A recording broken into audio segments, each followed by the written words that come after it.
Hello friends, स्वागत है आप सभी का मेरे YouTube चैनल मेक वॉरियर में। जैसा कि आप सभी जानते हैं, थर्मोडायनामिक्स का सीरीज चल रहा है। पिछले लेक्चर में एनर्जी इंटरेक्शन पूरा कंप्लीट हो चुका है। ठीक है, तो आज के लेक्चर में हम लोग एनर्जी इंटरेक्शंस पर बेस्ड प्रीवियस ईयर क्वेश्चन करने वाले हैं। ठीक है, तो जो लोग भी न्यू हैं वो चैनल को सब्सक्राइब कर दीजिए एंड अपने फ्रेंड्स में शेयर कर दीजिए। ओके, तो चलिए सेशन को स्टार्ट किया जाए। देखिए फर्स्ट क्वेश्चन क्या कह रहा है, थोड़ा ध्यान से पढ़िए। एन इंसुलेटेड बॉक्स, एक इंसुलेटेड बॉक्स है जिसमें 0.5 kg ऑफ ए गैस है और उस गैस का स्पेसिफिक हीट सी भी 0.98 किलो जूल पर केजी केल्विन दिया हुआ है। फॉल्स फ्रॉम ए बैलून, ये एक बैलून के ऊपर रखा हुआ है और बैलून से इसको गिराया जा रहा है। कितना हाइट पे है, तो लिखा हुआ है 4 kilometre above the earth surface. Okay, फिर पूछ रहा है the temperature rise of the gas when the box hits the ground. जब ये बॉक्स ग्राउंड को हिट करेगा तो उस गैस का कितना टेम्परेचर राइज होगा। ओके, तो ये क्वेश्चन है। तो देखिए यहां पे मान लीजिए कि ये आपका बैलून है, इसके ऊपर एक बॉक्स रखा हुआ है जो कि ये बॉक्स इंसुलेटेड है और इसके अंदर आपका गैस है और इस गैस का मास 0.5 kg है और इसका हाइट देखिए, मान लीजिए इसका हाइट यहां से 4 किलोमीटर है ग्राउंड से। अब इस बॉक्स को आप गिरा दे रहे हैं, तो कह रहा है कि जब ये बॉक्स ग्राउंड को टच करेगा तो बताइए कितना गैस का टेम्परेचर राइज होगा। इस बॉक्स के अंदर जो गैस है उसका टेम्परेचर कितना राइज होगा। तो यहां पर ध्यान से देखिए, जब बॉक्स यहां पे रखा हुआ है तो इसके पास पोटेंशियल एनर्जी है, लेकिन जैसे ही आप इसको नीचे गिराएंगे तो इसका पोटेंशियल एनर्जी डिक्रीज होगा, पोटेंशियल एनर्जी डिक्रीज होगा। और आप जानते हैं कि एनर्जी एक फॉर्म से दूसरे फॉर्म में कन्वर्ट होगा। तो पोटेंशियल एनर्जी डिक्रीज हो रहा है और साथ ही वहां पर इंटरनल एनर्जी जो है, इंटरनल एनर्जी ये इंक्रीज करेगा। अब किसका इंटरनल एनर्जी, तो बॉक्स के अंदर जो आपका गैस है उसका इंटरनल एनर्जी इंक्रीज करते जाएगा। और जैसे ही ये बॉक्स यहां पहुंचेगा, ग्राउंड को हिट करेगा, तो पोटेंशियल एनर्जी यहां पर जीरो हो जाएगा क्योंकि उसके पास हाइट नहीं है, ग्राउंड को टच कर चुका है, तो इसका पोटेंशियल एनर्जी जीरो हो जाएगा। यहां पर इसके पास पोटेंशियल एनर्जी का कुछ वैल्यू था हाइट पर, बट ग्राउंड को टच किया तो जीरो हो गया। तो पोटेंशियल एनर्जी में कितना चेंज हुआ, तो जो भी पोटेंशियल एनर्जी चेंज हो रहा है, घट रहा है, सेम उतना ही अमाउंट से इंटरनल एनर्जी भी बढ़ जाएगा जी। ओके, तो आप यहां पर क्या लिखेंगे, यानी चेंज इन पोटेंशियल एनर्जी ये किसके बराबर हो जाएगा, तो change in internal energy.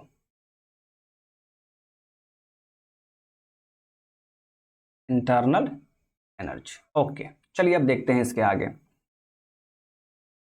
Potential energy में जो चेंज हो रहा है कितना चेंज होगा, यहां पर तो जीरो हो गया, फिर यहां पर कितना पोटेंशियल एनर्जी है, तो mgh। तो आप क्या लिखेंगे, mgh is equal to change in internal energy. Internal energy क्या है, एक तरह का हीट एनर्जी है और हीट को हम लोग क्या लिखते हैं, हीट एनर्जी को mcdt। मैंने आपको लेक्चर में बताया था, प्रीवियस लेक्चर में, mcdt। बट यहां पर क्या देख रहे हैं आप, इंटरनल एनर्जी है, इंटरनल एनर्जी में जो चेंजेस आएगा। ठीक है, तो यहां पे हम लोग कांस्टेंट वॉल्यूम वाला स्पेसिफिक हीट लेंगे। That means specific heat at constant volume आपको लेना पड़ेगा। आप पूछेंगे सर ऐसा क्यों, तो देखिए ना, आपका क्या है, बॉक्स है, तो बॉक्स का वॉल्यूम तो कांस्टेंट रहेगा, बॉक्स के अंदर जो गैस है उसके लिए वॉल्यूम तो कांस्टेंट है, तो हमें यहां पर स्पेसिफिक हीट कांस्टेंट वॉल्यूम वाला लेना पड़ेगा, mcvdt हो गया। ओके, चलिए अब ये मास और मास तो कैंसल आउट हो गया। g का वैल्यू क्या होता है जी, 9.8। h कितना दिया हुआ है, 4 kilometre, is equal to cv कितना दिया हुआ है, 0.98 इंटू dt। अब आप यूनिट चेक कर सकते हैं। आपके मन में ऐसा आ रहा होगा कि सर h तो 4 किलोमीटर है, तो आप यहां पे किलोमीटर में ही पुट कर रहे हैं, मीटर में चेंज क्यों नहीं किए। तो देखिए उस चीज को आप समझिए, इसका यूनिट देखिए, mgh का यूनिट मैं यहां पे लिख रहा हूं, यहां पे देखिए m क्या है केजी, g का क्या होगा मीटर पर सेकेंड स्क्वायर, h मैंने यहाँ पे क्या लिखा है किलोमीटर में लिखा है मैंने। चलिए केजी मीटर पर सेकेंड स्क्वायर, इसे आप क्या कहते हैं, इसे आप कहते हैं न्यूटन। न्यूटन। अब देखिए ये न्यूटन और ये मीटर मिलके क्या हो गया जूल, और यहाँ पे किलो है दैट मीन्स किलो जूल हो गया। यानी mgh जो हम लोगों ने यहाँ पे वैल्यू पुट किया है उसके अकॉर्डिंग इसका यूनिट क्या हो गया किलो जूल। ओके चलिए बहुत अच्छा। अब इसका यूनिट चेक करते हैं क्योंकि दोनों का यूनिट सेम होना चाहिए ना। इसका यूनिट चेक कर लीजिए आप। मास तो केजी है, CV किलो जूल पर केजी केल्विन, और dt क्या हो गया kelvin. Kelvin kelvin cancel out, KG KG cancel out, तो ये भी देखिए किलो जूल में आ गया कि नहीं। तो दोनों यूनिट सेम होना चाहिए ना। आप कोई इक्वेशन सॉल्व कर रहे हैं तो वहां पर तो यूनिट सेम होना चाहिए, जैसा कि आपने पढ़ा है डायमेंशनली होमोजेनियस इक्वेशन करके, ठीक है। सेम वही चीज, यूनिट तो सेम होना चाहिए ना। तो दोनों तरफ किलो जूल है, इसीलिए हम लोगों ने हाइट को मीटर में चेंज नहीं किया, 4 किलोमीटर ही रहने दिया। ओके चलिए अब सॉल्व कर लीजिए इसको। इस इक्वेशन को हम लोग सॉल्व कर लेते हैं। हमें dt निकालना है। dt क्या है change in temperature, that means temperature rise. Box में जो गैस है उसका टेम्परेचर कितना राइज हुआ है, दैट मीन्स चेंज पूछ रहा है आपसे। तो dt इज इक्वल टू क्या हो जाएगा 9.8 इंटू 4 डिवाइड बाय 0.98, इतना केल्विन। सॉल्व कीजिए इसको। ये पॉइंट हट गया, ये पॉइंट हट गया, तो यहां पे ऊपर में एक जीरो चला जाएगा। 98 कैंसल आउट, तो ये आपका हो गया 40 केल्विन। तो देखिए उस बॉक्स का में जो गैस है उसका टेम्परेचर कितना राइज कर जाएगा 40 केल्विन राइज कर जाएगा। ओके तो इसका करेक्ट आंसर आपका ऑप्शन सी है। आई होप कि आपको समझ में आ गया होगा। चलिए अब नेक्स्ट क्वेश्चन की तरफ मूव करते हैं। इस क्वेश्चन में क्या कह रहा है, क्वेश्चन को पढ़िए पहले। A balloon which is initially collapsed and flat. एक बैलून है, जैसा आप घर में भी देखते होंगे, ठीक है। एक बैलून है जो कि पूरा फ्लैट है, एकदम इस पतला करके, इसे फ्लैट है, ठीक है। फ्लैट है इसका मतलब कि इसका इनिशियल वॉल्यूम क्या है जी 0 है। चलिए अब इसको फिल किया जा रहा है। Is slowly filled with a gas at 100 kilo pascal. Pressure दे रखा है 100 किलो पास्कल प्रेशर पे इसको फिल किया जा रहा है। अब इस बैलून को फिल करेंगे तो बैलून मान लीजिए कि ये शेप ले लिया, तो कह रहा है so as to form it into a sphere of 1 metre radius. अब ये स्फेयर का शेप ले लिया है और इसका रेडियस कितना है जी 1 मीटर रेडियस है। पहले बैलून फ्लैट था, ठीक है। अब उसे धीरे धीरे क्या किया जा रहा है फिल किया जा रहा है। किस प्रेशर पे 100 किलो पास्कल प्रेशर पे, दैट मीन्स प्रेशर को कांस्टेंट रखा जा रहा है, ठीक है।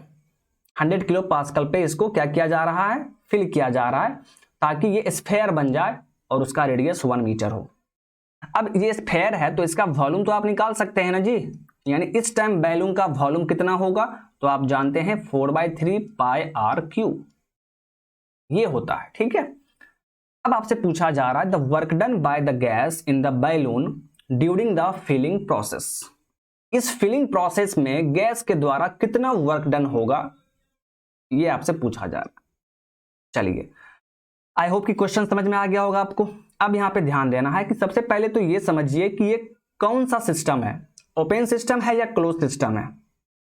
तो मैंने आपको बताया था कि जहां पे मास का ट्रांसफर हो तो यहां पर गैस को फिल किया जा रहा है, भरा जा रहा है, यानी सिस्टम में गैस को आप भर रहे हैं तो आप क्या कह देंगे कि सर ये ओपन सिस्टम है क्योंकि यहां पे मास ट्रांसफर हो रहा है, ओपन सिस्टम है ये। तो इस ओपन सिस्टम में आपसे वर्क पूछा जा रहा है तो वर्क हम लोग कैसे निकालेंगे। अब याद कीजिए जब मैं आपको प्रोसेस के बारे में बता रहा था, आइसोथर्मल प्रोसेस के बारे में, तो वहां पे मैंने आपको ओपन सिस्टम वर्क का थोड़ा सा आइडिया दिया था मैंने आपको, याद होगा आपको। तो वर्क का वहां पे फॉर्मूला क्या होगा -VdP, -VdP इस तरह करके हम लोग निकाल लेंगे। अब देखिए तो यहां पर क्या है माइनस साइन को छोड़ दीजिए, ठीक है, माइनस साइन हम लोग नहीं लेंगे, ठीक है। अब देखिए यहां पे हम लोग मैग्नीट्यूड देखेंगे, वॉल्यूम कितना है, वॉल्यूम देखिए 4/3 पाई आर क्यू है इंटू डीपी। पहले प्रेशर 0 था, अब प्रेशर कितना हो गया जी 100 किलो पास्कल, तो इंटू आप क्या लिखेंगे 100। ओके, तो यहां से देखिए 4/3 पाई, पाई का वैल्यू आप 3.14 ले सकते हैं into R Q, into R Q. R कितना दिया हुआ है जी 1 का पावर 3 इंटू 100। अब आप थोड़ा सा यूनिट चेक कर लीजिए, ठीक है, कि इसका यूनिट क्या होगा। तो देखिए इसका यूनिट क्या होगा, ये तो आपको मीटर क्यू में होगा, वॉल्यूम है जी, इंटू 100, ये किलो पास्कल में है, दैट मीन्स किलो न्यूटन पर मीटर स्क्वायर होगा ना जी।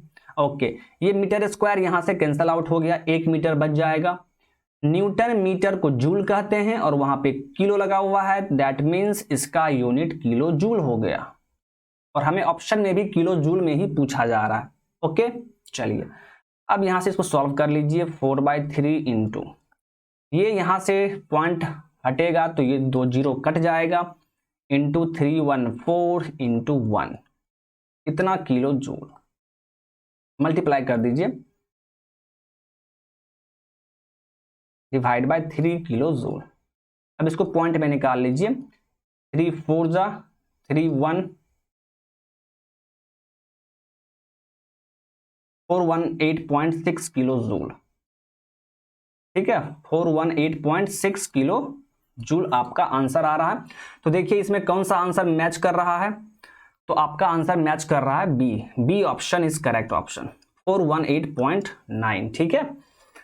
तो इस तरह आप क्वेश्चन को सॉल्व करेंगे, ठीक है, बहुत ही सिंपल सा क्वेश्चन था, पहले फ्लैट था, फिर उसमें हवा भर दिया गया, सॉरी गैस भर दिया गया, तो उसका वॉल्यूम क्या हो गया, वो एक स्फेयर के जैसा हो गया और जिसका रेडियस 1 मीटर है। तो बताइए कितना वर्क डन हुआ होगा।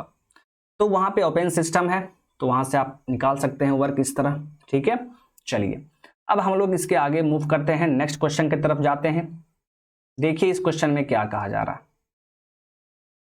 ए gas expands from pressure P1 to pressure P2, और फिर वहां पर क्या लिख दिया है, ध्यान दीजिए, P2 is equal to P1/10, P2 is equal to P1/10। इसका मतलब क्या है कि P2 डिक्रीज हो चुका है, P2 घट गया है, P2 घट गया है ना, और ऐसे भी क्यों नहीं घटेगा, एक्सपेंड हो रहा है, तो एक्सपेंड होगा सॉरी एक्सपेंड होगा तो प्रेशर तो डिक्रीज होगा ही जी। तो P1 प्रेशर ज्यादा प्रेशर है, P2 प्रेशर कम हो गया क्योंकि एक्सपेंड कर रहा है। If the process of expansion is isothermal, देखिए क्या कह रहा है, यदि ये एक्सपेंशन प्रोसेस आइसोथर्मल हो तो एक्सपेंशन के एंड में वॉल्यूम है 0.55 मीटर क्यूब।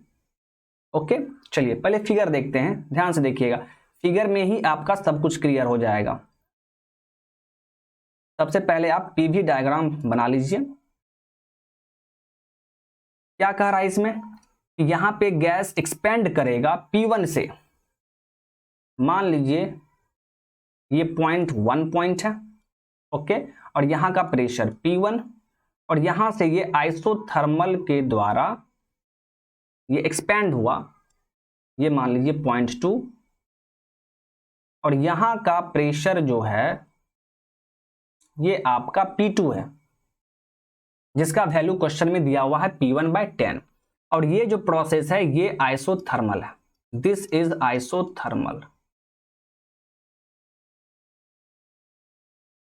ओके, तो कह रहा है कि एक्सपेंशन के एंड में, एंड पॉइंट क्या है 2 पॉइंट, तो यहां पर वॉल्यूम कितना दिया हुआ है 0.55 मीटर क्यूब, यहां तक हो गया। अब इसके आगे क्वेश्चन पढ़ते हैं, if the process of expansion is adiabatic, अब यदि यही expansion process my dear adiabatic हो जाए, आइसोथर्मल ना होके एडियाबैटिक हो जाए, तो volume at the end of expansion क्या होगा, ठीक है। तो चलिए देखते हैं। अब आइसोथर्मल की जगह पे कह रहा है कि नहीं, एडियाबैटिक प्रोसेस के द्वारा एक्सपेंशन करेंगे, तो प्रेशर तो P2 तक ही जाएगा ना, एक्सपेंड जो हो रहा है वो एक्सपेंशन कहां तक जाएगा, किस प्रेशर तक जाएगा, तो P2 तक ही जाएगा, और एडियाबैटिक प्रोसेस है।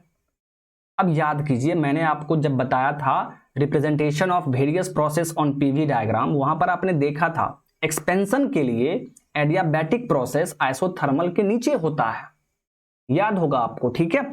तो यहां पे यदि आप एडियाबैटिक प्रोसेस दिखाएंगे 1 से 2 तक, तो देखिए इस तरह होगा जी, होगा कि नहीं। एडियाबैटिक प्रोसेस क्या होता है, आइसोथर्मल के नीचे होता है, क्यों, क्योंकि एडियाबैटिक के लिए K का वैल्यू गामा होता है और आइसोथर्मल के लिए K का वैल्यू 1 होता है। तो गामा वैल्यू क्या है, 1 से ज्यादा है, तो एडियाबैटिक प्रोसेस थोड़ा नीचे होगा। ये सब मैंने आपको बताया था एक्सपेंशन के लिए।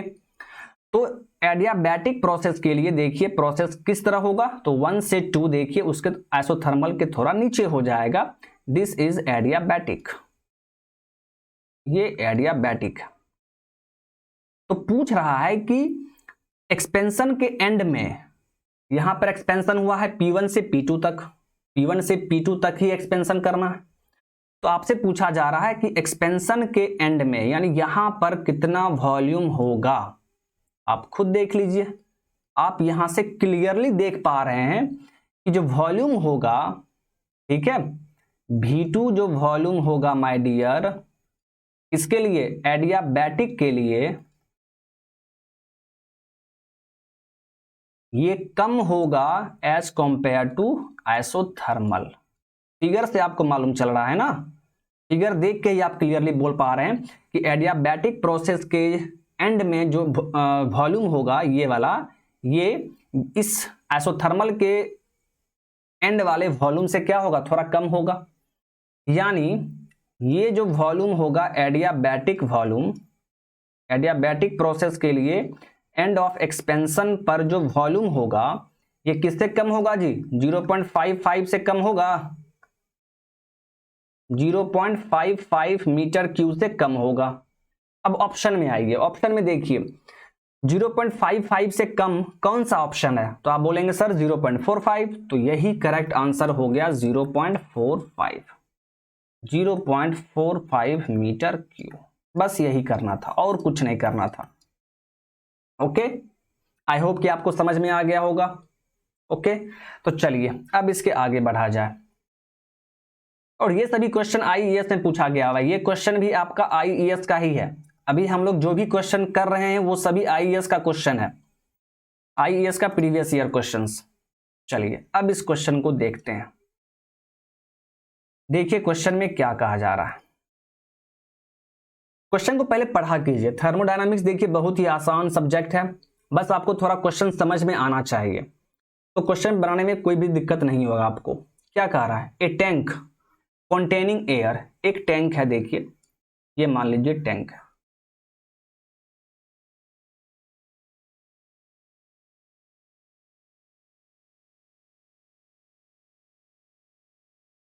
एक टैंक है, इसमें एयर है। ओके, अब कह रहा है is stirred by a paddle wheel, stirred by a paddle wheel, मतलब इस टैंक में एक पैडल व्हील लगा हुआ है जिसके द्वारा इसको स्टीर किया जा रहा है, मतलब घुमाया जा रहा है। ठीक है, इसको मिक्स किया जा रहा है, घुमाया जा रहा है पूरा पैडल व्हील के द्वारा। The work input to the paddle wheel, इस पैडल व्हील को कितना वर्क दिया जा रहा है, तो 9000 kilo joule, and the heat transfer to the surrounding from the tank is 3000 kilo joule. Okay, फिर आपसे पूछा जा रहा है the external work done by the system is, इस सिस्टम के द्वारा एक्सटर्नल कितना वर्क डन होगा। तो देखिए इस क्वेश्चन को सॉल्व नहीं करना है, बस समझना है। यहां पे कह रहा है कि सिस्टम के द्वारा एक्सटर्नल वर्क डन कितना होगा, तो आप खुद सोचिए, जो भी कुछ इफेक्ट दिख रहा है वो यहां पर सिस्टम के अंदर में ही इफेक्ट दिख रहा है, पैडल व्हील अंदर में है, अंदर में उसको स्टीर कर रहा है, तो जो भी इफेक्ट है माय डियर वो सिस्टम के अंदर ही हो रहा है, सिस्टम के बाहर कोई भी इफेक्ट आपको शो नहीं हो रहा है, नहीं दिख रहा है आपको। और मैंने आपको बताया था जब सिस्टम के बाहर कुछ भी इफेक्ट आपको नहीं दिखे, that means external work done वहां पर 0 होगा। तो यहां पर आपसे पूछ रहा है कि सिस्टम के द्वारा एक्सटर्नल वर्क डन कितना होगा, तो आप क्या कहेंगे, 0। इसको सॉल्व भी नहीं करना है, बस क्वेश्चन को पढ़ना है, समझना है और फिर आपको आंसर टिक करके आगे बढ़ जाना है। ठीक है, तो क्या बोलेंगे आप, एक्सटर्नल वर्क डन यहां पर क्या हो जाएगा जी, 0।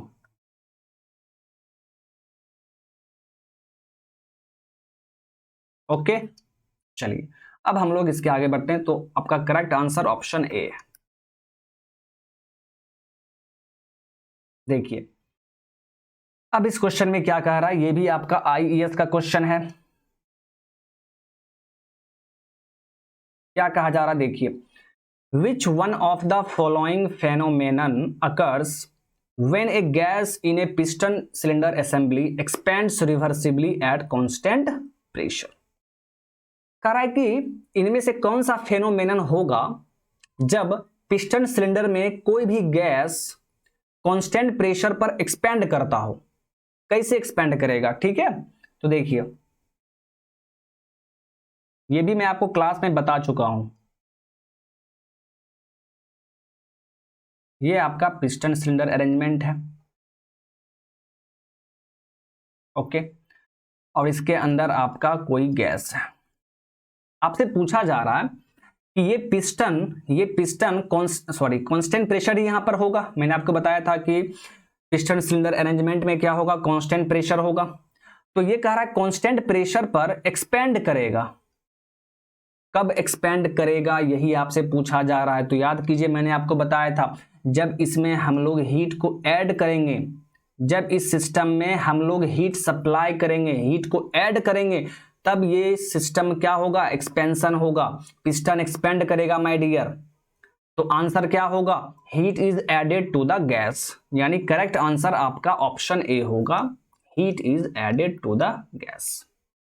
ओके, चलिए अब इसके आगे मूव करते हैं। देखिए जितना भी क्वेश्चन आपका आईईएस हो गया, गेट हो गया, एसएससी जेई हो गया, जो उसमें अच्छा क्वेश्चन होता है ना, मैं आपको वो करवाऊंगा। ठीक है, जो बहुत सिंपल क्वेश्चन होता है वो आप खुद कर लीजिए, क्वेश्चन का प्रैक्टिस आप करते रहिए। कहीं भी आपको कुछ भी प्रॉब्लम होता है तो आप कमेंट किया कीजिए, ठीक है। ओके, चलिए अब यहां पर देखिए, ये बहुत ही अच्छा क्वेश्चन है। क्या कह रहा है, पहले क्वेश्चन को समझिए। कह रहा है ए 4 किलोवाट 20 लीटर वाटर हीटर का देखिए कैपेसिटी दिया हुआ है और कह रहा है कि is switched on for 10 minutes. Water heater जिसका देखिए, जिसका पावर कैपेसिटी कितना है, 4 किलोवाट, एंड वो 20 लीटर कैपेसिटी का है, उसको हम लोग स्विच ऑन कर दे रहे हैं 10 मिनट के लिए। ओके, और हीट कैपेसिटी सीपी, वाटर का सीपी देखिए, सीपी का मतलब क्या है, specific heat at constant pressure, वो दिया हुआ है आपको 4 किलो जूल पर केजी केल्विन। उसके बाद पढ़िए क्या बोला जा रहा है, assuming all the electrical energy has gone into heating the water. अब इस लाइन का मतलब क्या हुआ समझिए, पहले अच्छे से समझते हैं।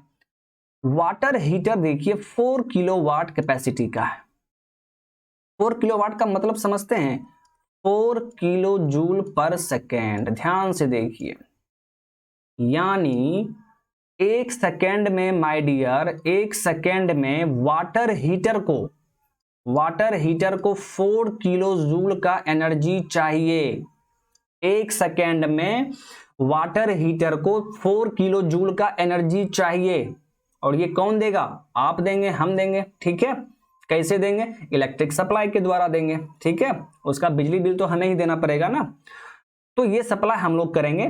तो 1 सेकेंड में वाटर हीटर को 4 किलो जूल का एनर्जी चाहिए, और उसी वाटर हीटर को आप क्या कर रहे हैं, आप 10 मिनट के लिए स्टार्ट कर दिए हैं, 10 मिनट के लिए। तो सोचिए, जब उसको 1 सेकेंड में 4 किलो जूल का एनर्जी चाहिए, तो 10 मिनट जब हमने उसको स्विच ऑन कर दिया है 10 मिनट के लिए, तो 10 मिनट चलने के लिए उसे कितना एनर्जी चाहिए। तो पहले क्या करेंगे, 10 मिनट को हम लोग सेकेंड में चेंज कर देंगे। तो 10 मिनट का मतलब क्या है जी, 600 सेकेंड, 600 सेकेंड। तो वाटर हीटर 600 सेकेंड चल रहा है, तो 600 सेकेंड के लिए वाटर हीटर को कितना एनर्जी मिलेगा, तो आप बोलेंगे सर 600 इंटू 4 किलो जूल, यानी 2400 किलो जूल का एनर्जी वाटर हीटर को मिल रहा है। इतना इलेक्ट्रिकल एनर्जी वाटर हीटर को मिल रहा है। ओके, चलिए ये तो हो गया कि वाटर हीटर को कितना एनर्जी मिला, 2400 किलो जूल। अब क्या कह रहा है, assuming all the electrical energy has gone into heating the water, मतलब वाटर हीटर को हम लोगों ने जितना एनर्जी सप्लाई किया 2400 किलो जूल, ये सारा का सारा एनर्जी वाटर को हीट करने में चला जा रहा है। ये सारा का सारा एनर्जी वाटर को हीट करने में चला जा रहा है। मतलब क्या हुआ, आप जानते हैं Q is equal to MC dt।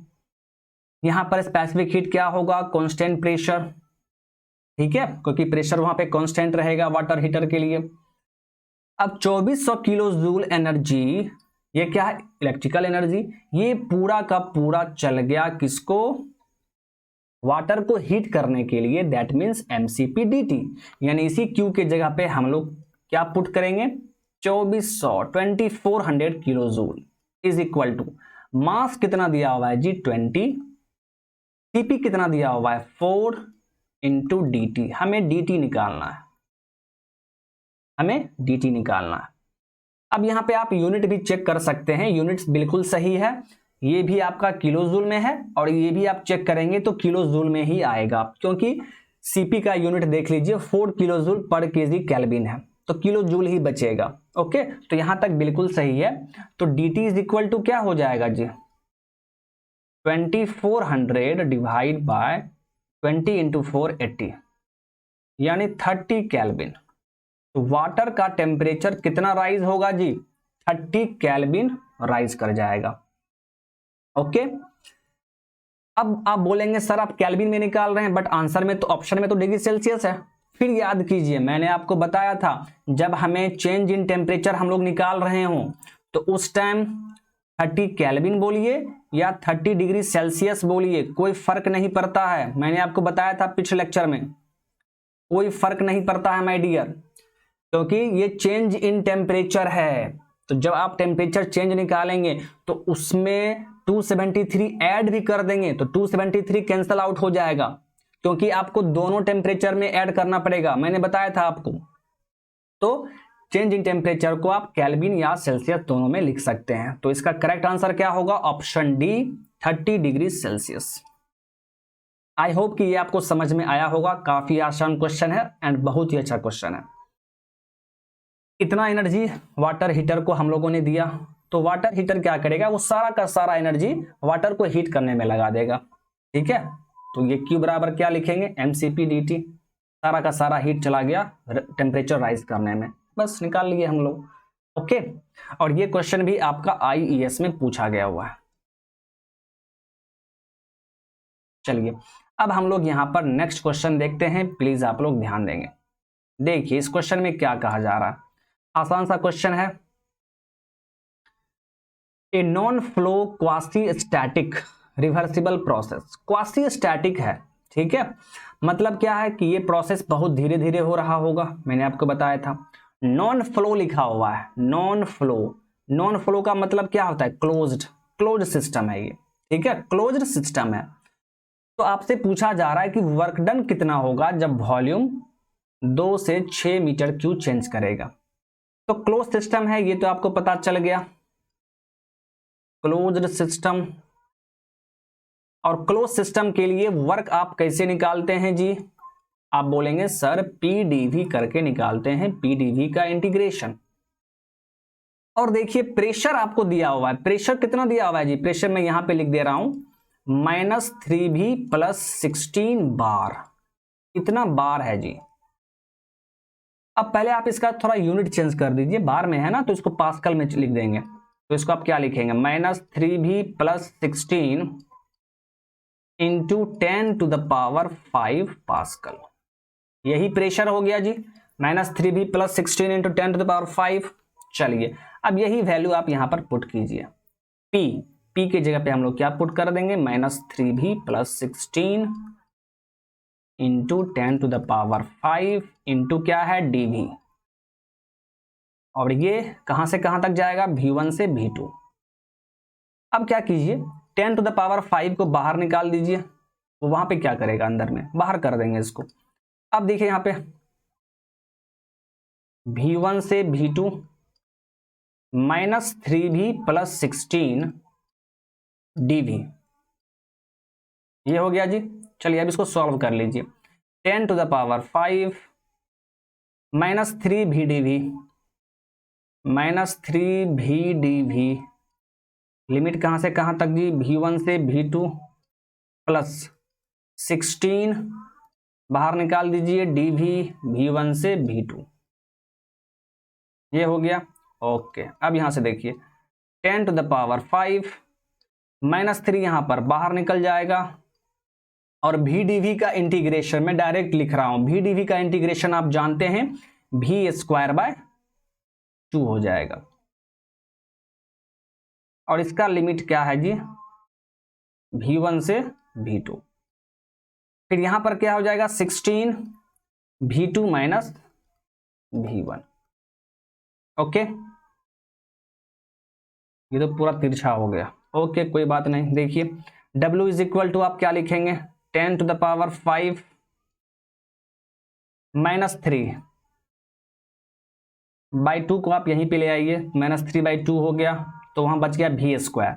Limit put करेंगे तो क्या लिखेंगे आप, v2² minus v1² plus 16 v2 minus v1, इस तरह हो जाएगा। अब आप वैल्यू पुट कर दीजिए, तो 10⁵ -3/2। देखिए इस क्वेश्चन में कुछ दम नहीं है, बस आपको सिंप्लीफिकेशन करना है, ठीक है। तो सिंप्लीफाई करने में ही आप गलती कर सकते हैं, अन्यथा और कहीं गलती आपसे नहीं होगा, ठीक है। क्योंकि क्लोज सिस्टम है, क्लोज सिस्टम का फॉर्मूला वर्क निकालने का आप जानते हैं, प्रेशर दिया हुआ है, बस उसको पुट कीजिए, और वहां पे बार में दिया है तो पास्कल में चेंज करके आपको पुट करना है। तो बस सिंप्लीफिकेशन में ही आपसे गलती हो सकता है, और ये क्वेश्चन भी IES में पूछा गया हुआ है। ओके, अब देखिए v2 that means final volume, और वो आपको यहाँ पे दिया हुआ है 6, और v1 क्या है 2, तो क्या पुट करेंगे, 6 का स्क्वायर माइनस 2 का स्क्वायर प्लस 16 इंटू 6 माइनस 2, 10⁵ तो बेचारा बहुत पहले से बाहर में है, -3/2 इंटू 6 का स्क्वायर 36 माइनस 4 32 हो जाएगा जी, प्लस 16 इंटू 4, 2 से इसको 16 टाइम्स में कट कर दीजिए, दैट मीन्स 10⁵, ये हो गया आपका -48 प्लस 64, -48 प्लस 64 क्या होगा, 16 इंटू 10⁵, 16 इंटू 10⁵ मिला हमको। अब इसका यूनिट क्या होगा ये भी थोड़ा चेक कर लिया जाए ना, बिना यूनिट के आगे मत बढ़ा कीजिए, ठीक है। जो भी न्यूमेरिकल पूछा जाए तो मेरा सजेशन आपसे यही है कि आप वहां पे यूनिट चेक कर लीजिए, ठीक है। अब यहां पर देखिए, यहीं से देख लीजिए ना, यहीं से देख लीजिए यूनिट क्या होगा। प्रेशर हम लोगों ने जो पुट किया है वो पास्कल में पुट किया है, पास्कल दैट मीन्स न्यूटन पर मीटर स्क्वायर। ओके, एंड जो चेंज इन वॉल्यूम हम लोग पुट करेंगे वो किस में है, मीटर क्यू में, तो मीटर क्यू, ये कैंसल आउट हो गया। तो न्यूटन मीटर को हम लोग क्या कहते हैं जी, आप कहेंगे सर जूल कहते हैं, तो ये आपका जूल में होगा, ठीक है। दैट मीन्स आपका जो आंसर आया है वर्क डन का वो 16 इंटू 10⁵ जूल होगा, ठीक है। सो करेक्ट आंसर क्या होगा, ऑप्शन ए। चलिए अब इसके आगे देखते हैं नेक्स्ट क्वेश्चन क्या कह रहा है। देखिए इस क्वेश्चन में, work done in an adiabatic process between A given pair of and states depends on, ये SSC JEE में पूछा गया हुआ है, ये SSC में पूछा गया है, SSC JEE। अब देखिए क्या कह रहा है इस क्वेश्चन में, एडियाबैटिक प्रोसेस में जो वर्क डन होता है between A given pair of state, दो स्टेट पॉइंट के बीच में जो वर्क डन हमें मिलेगा वो वर्क कितना होता है, क्या फॉर्मूला होता है, तो आप बोलेंगे P1 V1 minus P2 V2 divide by gamma minus 1। तो कह रहा है कि ये वर्क किस पर डिपेंड करता है, ये वर्क किस पर डिपेंड करेगा? तो ऑप्शन देखिए क्या कह रहा है, the end state only. Work है माय डियर, तो ये तो एंड स्टेट पे डिपेंड करेगा नहीं, पॉइंट पर डिपेंड करेगा नहीं। फिर देखिए थर्ड ऑप्शन क्या है, the value of index N. Adiabatic process है तो इसमें एन कहां से आ गया, इसमें तो गामा होता है। लास्ट ऑप्शन क्या है, the value of heat transferred. इससे भी इसको मतलब नहीं है क्योंकि एडियाबैटिक प्रोसेस में तो हीट ट्रांसफर होता नहीं है। तो आप इस तरह भी बोल सकते हैं कि सर इसका आंसर क्या होगा, ऑप्शन बी होगा, पार्टिकुलर एडियाबैटिक प्रोसेस। जो भी एडियाबैटिक प्रोसेस है तो वहां पर वर्क डन क्या होगा, उसी एडियाबैटिक प्रोसेस पर डिपेंड करेगा वो किस टाइप का एडियाबैटिक प्रोसेस है। किस टाइप का मतलब क्या है, देखिए गामा का वैल्यू यदि वहां पे चेंज हो रहा है, गामा का वैल्यू यदि वहां पे चेंज हो रहा है तो उसके अकॉर्डिंग आपको वर्क भी चेंज आ जाएगा। ठीक है, उसके अकॉर्डिंग वर्क भी चेंज होगा।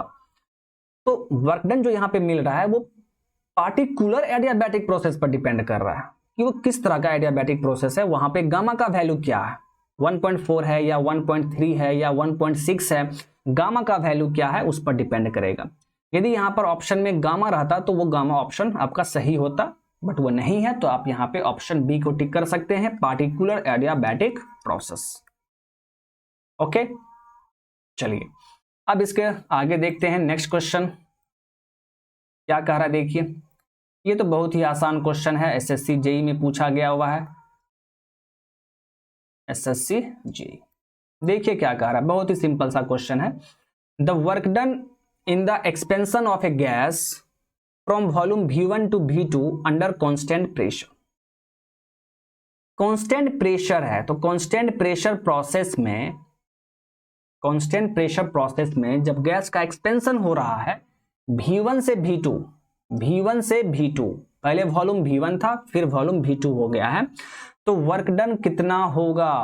कांस्टेंट प्रेशर प्रोसेस के लिए याद कीजिए, मैंने आपको वर्क का फॉर्मूला बताया था, क्या था जी वो, P into V2 minus V1, याद है ना, W is equal to P into V2 minus V1, इतना वर्क होता है। ठीक है, कांस्टेंट प्रेशर प्रोसेस के लिए, तो इसका करेक्ट आंसर क्या होगा जी, option B, P into V2 minus V1। तो बहुत ही आसान क्वेश्चन था। ठीक है, इससे भी आसान क्वेश्चन एसएससी जेई में पूछा गया हुआ है, बट मैं वो नहीं करवा रहा हूं। ठीक है, मुझे जो लगा कि अच्छा क्वेश्चन है मैं बस वही करवा रहा हूं। ठीक है, और आप देखेंगे अगर क्वेश्चन बैंक तो वहां पे इससे भी आसान क्वेश्चन देखेंगे, तो आप लोग क्वेश्चन का प्रैक्टिस कीजिए, और कहीं पे भी यदि आपको प्रॉब्लम होता है तो आप कमेंट सेक्शन में कमेंट कर सकते हैं, मैं आपको रिप्लाई कर दूंगा। चलिए अब देखिए, ये भी बहुत ही आसान क्वेश्चन है। ऑफ द फॉलोइंग, मतलब इस चार ऑप्शन में आपसे पूछ रहा है path function quantity is, path function कौन सा है इस चार ऑप्शन में, पाथ फंक्शन कौन सा होता है। ठीक है, ये बताने से पहले आपको पता होगा पॉइंट फंक्शन। ठीक है, और जितना भी पॉइंट फंक्शन होता है वो सब क्या होता है, प्रॉपर्टी होता है, ये मैंने आपको बताया था। पॉइंट फंक्शन क्या होगा जी, प्रॉपर्टी होगा, यानी all properties are point functions. तो ऑप्शन में देखिए टेम्परेचर, टेम्परेचर बेचारा प्रॉपर्टी है तो पॉइंट फंक्शन होगा। प्रेशर, प्रेशर भी क्या है, प्रॉपर्टी है, पॉइंट फंक्शन है। इंथैल्पी, ये भी प्रॉपर्टी है, पॉइंट फंक्शन है। लेकिन वर्क डन के बारे में मैंने आपको बताया था और फिगर बना के भी समझाया था, ये पाथ पर डिपेंड करता है, इसको पॉइंट से कोई मतलब नहीं है। पॉइंट अगर सेम भी है दो प्रोसेस का तो वर्क डन सेम नहीं होगा दोनों प्रोसेस में, क्योंकि ये पाथ पर डिपेंड करता है। यदि पाथ डिफरेंट है तो वर्क डन भी डिफरेंट होगा, क्योंकि मैंने आपको बताया था ना कि एरिया के बराबर होता है वर्क डन। अगर दूसरा पाथ वहां पे चेंज होगा तो एरिया भी तो चेंज हो जाएगा। So work done is a path function, तो करेक्ट आंसर आपका क्या होगा, ऑप्शन बी। ओके, चलिए अब नेक्स्ट क्वेश्चन देखते हैं। अब देखिए इस क्वेश्चन में क्या कहा जा रहा है। On a pressure volume diagram, the process line PV का power n is equal to constant. As the value of n increases will, आपसे पूछा जा रहा है कि जैसे जैसे n का वैल्यू इंक्रीज करेगा तो आपका लाइन क्या होगा, प्रोसेस लाइन किस तरफ जाएगा, ये आपसे पूछा जा रहा है। याद कीजिए मैंने आपको रिप्रेजेंटेशन बताया था, बस वहीं से हम लोगों ने रेफरेंस इक्वेशन क्या लिया था, पीवी का power k is equal to constant, but यहाँ पे k के बारे में नहीं बोल रहा है, यहाँ पे वो k के जगह पे n ले लिया है, n। ये चीज मैंने आपको उस टाइम भी बताया था कि वहां पे कंफ्यूज नहीं होना है कि सर n आ गया दैट मीन्स वो पॉलीट्रॉपिक है, ऐसा कुछ भी नहीं है। वो रेफरेंस के तौर पे n का यूज कर यहाँ पर किया जा रहा है कि जब n का वैल्यू 0 होगा तो कांस्टेंट प्रेशर प्रोसेस, जब n का वैल्यू 1 होगा तो आइसोथर्मल। तो इस तरह आप ध्यान में रखिए। फिर देखिए एक्सपेंशन के लिए मैंने आपको सभी प्रोसेस का रिप्रेजेंटेशन दिखाया था।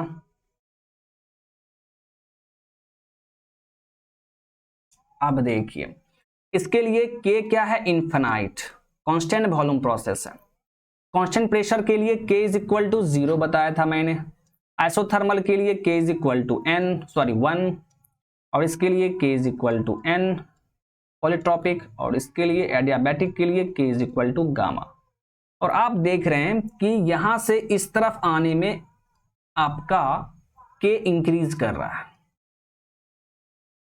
अब देखिए क्वेश्चन में क्या पूछा जा रहा है, द प्रोसेस लाइन पीवी का पावर n कांस्टेंट, इसमें n जैसे जैसे इंक्रीज करेगा तो प्रोसेस लाइन किस तरफ जाते जाएगा। तो आप खुद देखिए, पहले प्रोसेस लाइन माय डियर ध्यान से देखिएगा, पहले प्रोसेस लाइन आपका ये था k इज इक्वल टू 0 के लिए। अब k का वैल्यू इंक्रीज हुआ, या आप बोल सकते हैं n का वैल्यू देखिए इंक्रीज हुआ, 0 से 1 चला गया, तो प्रोसेस लाइन अब ये हो गया। फिर k का वैल्यू इंक्रीज हुआ तो प्रोसेस लाइन अब ये आ गया, और इंक्रीज हुआ तो ये आ गया, और इंक्रीज हुआ तो ये आ गया। तो आपसे पूछा जा रहा है कि जैसे जैसे n का वैल्यू इंक्रीज होगा तो प्रोसेस लाइन किस तरफ जा रहा है। तो आप क्या देख रहे हैं जी, ये जो y एक्सिस है ना, y एक्सिस के नजदीक जाते जा रहा है, ये नजदीक जा रहा है कि नहीं जी। ये जो प्रोसेस लाइन है माय डियर, ये y एक्सिस के नजदीक जा रहा है, come closer to y axis. तो इसका करेक्ट आंसर क्या होगा, देखिए option A, come closer to y axis, यही इसका करेक्ट आंसर होगा। ठीक है, ये मैंने आपको बताया था उस टाइम। ठीक है, अगर आप अच्छे से वो लेक्चर देखे होंगे तो ये क्वेश्चन में आपको कुछ भी प्रॉब्लम नहीं होगा। चलिए अब देखिए ये क्वेश्चन क्या कह रहा है, ये भी एसएससी जेई में पूछा गया हुआ है। एसएससी जेई में क्या कह रहा है, देखिए, work is considered to be a superior form of energy as compare to heat energy because. याद कीजिए फर्स्ट लेक्चर, थर्मोडायनामिक्स का फर्स्ट लेक्चर, जहां पे मैं आपको इंट्रोडक्शन कर रहा था, बेसिक चीजें बता रहा था, वहां पे मैंने आपको बताया था कि वर्क को हम लोग ऑर्गेनाइज्ड फॉर्म ऑफ एनर्जी कहते हैं, बट हीट को डिसऑर्गेनाइज्ड फॉर्म ऑफ एनर्जी कहते हैं। ठीक है, इसका मतलब है कि वर्क सुपेरियर फॉर्म है, सुपेरियर मतलब बहुत अच्छा फॉर्म है ये। ठीक है, तो सुपेरियर फॉर्म ऑफ एनर्जी है as compare to heat energy. ऐसा क्यों, क्योंकि वर्क को हम लोग हीट में कंप्लीटली कन्वर्ट कर सकते हैं, बट हीट को वर्क में कंप्लीटली कन्वर्ट नहीं कर सकते हैं, यही वो रीजन है। ठीक है, तो इसका करेक्ट आंसर क्या होगा जी, option C, work can be fully converted into heat but heat can not be fully converted into work. Okay, चलिए अब देखिए ये क्वेश्चन काफी आसान है। Specific enthalpy is an, specific enthalpy है जी, स्पेसिफिक एंथैल्पी। तो मैंने आपको बताया था कि जिस प्रॉपर्टी में स्पेसिफिक टर्म लग जाए, स्पेसिफिक टर्म लग जाए, तो मैंने वहां पे नोट करके भी पॉइंट लिखाया था कि स्पेसिफिक प्रॉपर्टीज जितना भी होता है वो इंटेंसिव प्रॉपर्टी होता है। ऐसा क्यों, क्योंकि स्पेसिफिक प्रॉपर्टीज को हम लोग कैसे लिखेंगे, तो इसे हम लिखेंगे एंथैल्पी बाय मास, क्योंकि स्पेसिफिक लगा हुआ है तो आपको मास से डिवाइड करना पड़ेगा। और यहाँ पे मैंने आपको ये भी बताया था स्पेसिफिक उसी प्रॉपर्टीज में लग सकता है जो एक्सटेंसिव प्रॉपर्टी हो। तो एंथैल्पी क्या है, एक्सटेंसिव प्रॉपर्टी, इसमें स्पेसिफिक वर्ड लगा हुआ है, तो इसे आप लिख सकते हैं एंथैल्पी बाय मास। देखिए एंथैल्पी भी एक्सटेंसिव प्रॉपर्टी एंड मास भी एक्सटेंसिव प्रॉपर्टी। तो मैंने आपको क्या बताया था कि रेशियो ऑफ एक्सटेंसिव प्रॉपर्टी को हम लोग इंटेंसिव प्रॉपर्टी कहते हैं, ठीक है। यानी स्पेसिफिक एंथैल्पी क्या हो गया जी, इंटेंसिव प्रॉपर्टी, इंटेंसिव प्रॉपर्टी। अब कह रहा है कि इसका यूनिट क्या होगा, देख लीजिए आप यूनिट।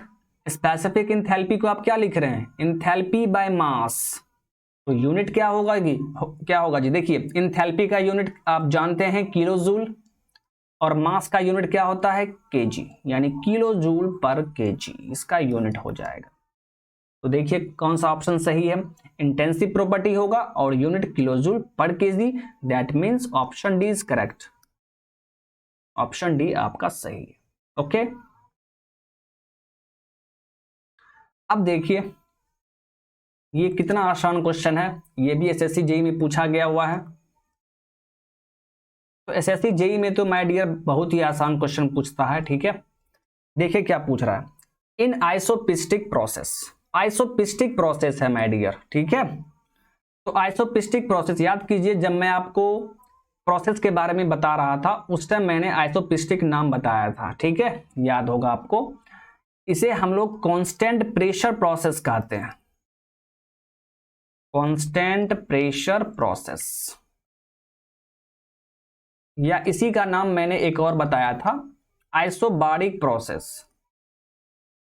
आइसोबारिक प्रोसेस, या एक और नाम था आइसोपिस्टिक प्रोसेस। यही आपसे पूछा गया है कि आइसोपिस्टिक प्रोसेस में क्या चीज कांस्टेंट रहेगा, तो आप क्या कहेंगे कि सर प्रेशर कांस्टेंट रहेगा, that means option D is correct. मैंने आपको उस टाइम बोल भी दिया था कि आप सिर्फ कांस्टेंट प्रेशर को मत ध्यान में रखिए, आपको इसका दोनों नाम ध्यान में रखना है कि कांस्टेंट प्रेशर को ही हम लोग आइसोबारिक भी कहते हैं या इसे ही हम लोग आइसोपिस्टिक भी कहते हैं, ठीक है।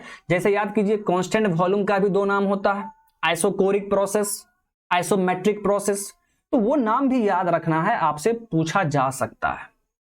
ओके, तो चलिए, तो इतना क्वेश्चन मैंने आपको करवा दिया, ठीक है। जो भी इंपॉर्टेंट क्वेश्चन मुझे लगा मैंने आपको वो करवा दिया, ठीक है। अब बहुत ही आसान आसान क्वेश्चन दिया हुआ है क्वेश्चन बैंक में, आप देख सकते हैं, ठीक है, और आप उसे सॉल्व कीजिए। कहीं भी यदि आपको प्रॉब्लम होता है तो आप कमेंट कर सकते हैं, पूछ सकते हैं, ठीक है। अब जो होगा, अब हम लोग नेक्स्ट लेक्चर में first law of thermodynamics start करेंगे, ठीक है। काफी इंपॉर्टेंट चैप्टर है आपका और वो कंप्लीट करने में थोड़ा टाइम भी लगेगा क्योंकि बड़ा चैप्टर है, ठीक है। तो हम लोग अच्छे से, कोई जल्दबाजी नहीं, पूरा बेसिक से फर्स्ट लॉ ऑफ थर्मोडायनामिक्स पढ़ने वाले हैं। और जब फर्स्ट लॉ कंप्लीट हो जाएगा तो फर्स्ट लॉ ऑफ थर्मोडायनामिक्स से लगभग हर एक एग्जाम में काफी क्वेश्चन पूछा जाता है, तो वहां पर आप देखेंगे क्वेश्चन बैंक में काफी क्वेश्चन रहता है, तो वो सभी हम लोग 2 लेक्चर में देख लेंगे। एक लेक्चर में तो पॉसिबल है नहीं सारा क्वेश्चन, तो हम लोग 2 लेक्चर में वो सारा प्रीवियस ईयर का क्वेश्चन कर लेंगे, ठीक है। तो नेक्स्ट लेक्चर में first law of thermodynamics start होगा, तो आप लोग तैयार रहिए और आप लोग क्वेश्चन का प्रैक्टिस करते रहिए, ठीक है। और जितना हो सके आप अपने फ्रेंड्स में शेयर किया कीजिए, ओके। तो आज के लिए माय डियर बस इतना ही, थैंक यू, बाय बाय।